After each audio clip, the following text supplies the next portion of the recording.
घेतले, एकीकडे करत करत दुसरीकडे तळायला टाकत होती. तेल चांगलं गरम झालंय. मीडियम पाहिजे, एकदम जास्त पण नाही, नाही तर टाकले की जामून करपतात, मधून कच्चे राहतात.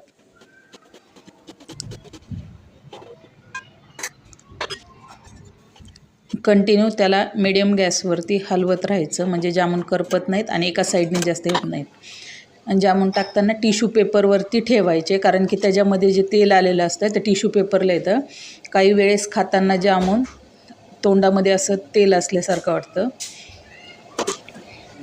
जामून तिकडे काढून ठेवले, तोपर्यंत तिकडे चकल्या करायला घेतल्या.